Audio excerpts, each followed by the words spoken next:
Hi everyone, this is Athena from Courage Coaching. Thank you so much for stopping by today. In this video, I wanted to focus on empaths and highly sensitive persons and how they survive in an environment where they have a narcissistic parent. Now, I myself am one of these individuals.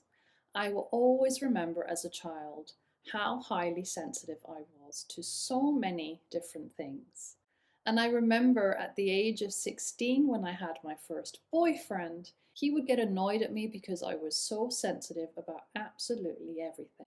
And I've realized through my research and my years of coaching that when you have this personality, you will be affected by narcissistic abuse and by narcissistic parents a lot more deeply than somebody who doesn't have this type of personality. When you are such a sensitive person, there is a very thin membrane between you and the rest of the world. You, as a highly sensitive person, are uniquely and acutely aware of other people's emotional state.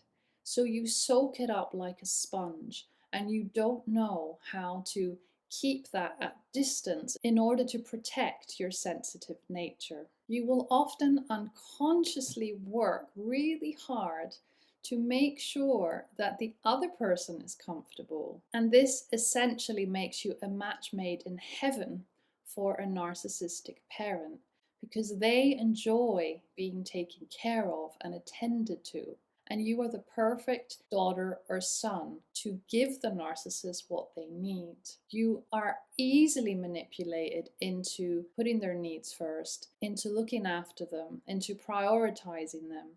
But this is obviously at your own expense. When you have high sensitivity, you are very much attuned and aware of other people's needs, and you will take on the caretaker role in any of your relationships, not just in your family, but also in your adult relationships. And the thing is, when you do take on this caretaker role, this requires a huge amount of energy that you are actually too sensitive to handle. And what ends up happening is that you end up feeling burnt out. You end up feeling that you can't take it anymore.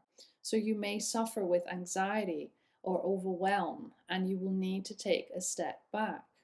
When you are a child in a narcissistically abusive home, however, to escape this is almost impossible. In my own experience, when I became a teenager, that was the only time that I was able to start running away from the overwhelm that I felt with my mother. I remember there were instances where her behavior or her annoyance at me was so overwhelming that I couldn't take it anymore. So I would leave home and go to a coffee shop and stay there for a couple of hours just to have some time to myself. I remember at the time I was in therapy. The therapist was really helping me understand a lot more about why I was suffering so much, why I felt so overwhelmed and so depressed. And then my mother would worry that it was the therapist that told me things that she shouldn't have, and that's why I was leaving home. Luckily, in those days, in the 90s, we didn't have mobile phones yet.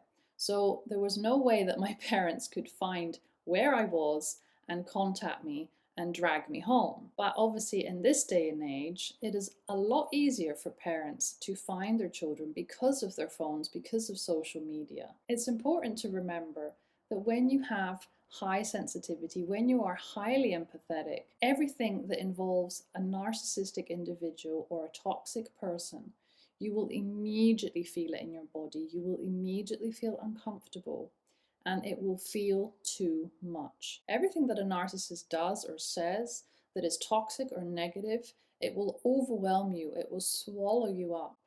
So the sooner you can get away from this parent, the sooner you can set boundaries. And in general, in other relationships as well, which are very much narcissistic or toxic, you have to remember that you cannot handle these sort of relationships because you will end up constantly giving to this person without receiving anything, without nurturing yourself, without loving yourself.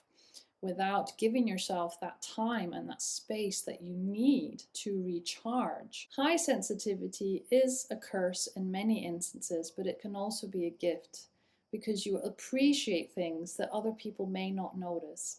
So a walk in nature might be so incredibly nurturing for you. That beautiful song that you listen to will make you feel so moved that you might cry. You know, high sensitivity can be a beautiful gift. You will stop to smell the roses. You will appreciate things that others don't. But you will also cry really easily. You will also feel things deeply. And that is okay. That is who you are. So you learn to embrace it. You learn what things you can do to make your life easier. And you make sure that you protect yourself from toxic or narcissistic people. The best thing you can do is to keep them out of your life. I know this isn't always possible if they are your parents or your siblings, but you can create boundaries and you can give yourself that space that you need to recharge away from them, to recharge on your own, because it is so important. Thank you so much for listening and for watching this video today. If you would like to leave a comment, then please do so below the video, and I will see you very, very soon. Take care, everyone. Bye-bye.